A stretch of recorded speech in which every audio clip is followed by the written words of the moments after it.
Welcome to Samba Samba. Enjoy the video. You start by preparing the app and system so full screen behaves predictably. Save your project now. Autosave helps if memory spikes. Once done, free RAM by quitting unused apps. This reduces stutter in After Effects. To enter full screen, click the green traffic light button, press Ctrl plus Command plus F, or use the View menu and choose Enter Full Screen. You do this because Mac OS Full Screen isolates the app into its own space, which stabilizes GPU allocation and gives you a clean workspace for complex compositions. Once in full screen, you adjust After Effects so tools and panels are efficient. First, load a compact workspace or reset your custom layout to ensure panels dock correctly in the dedicated space. Then collapse or hide panels you don't need. Fewer UI elements reduce redraws and improve responsiveness.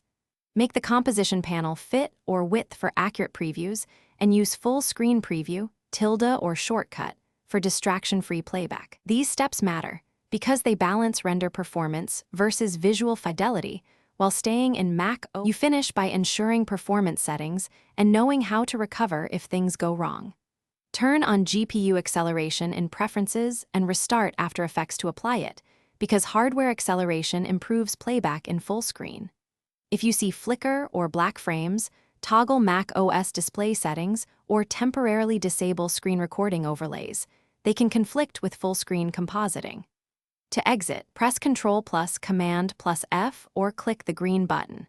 Make sure to restore your saved workspace if panels are displaced, so your UI returns to the exact arrangement you need. Thanks for watching. Consider subscribing if we helped you.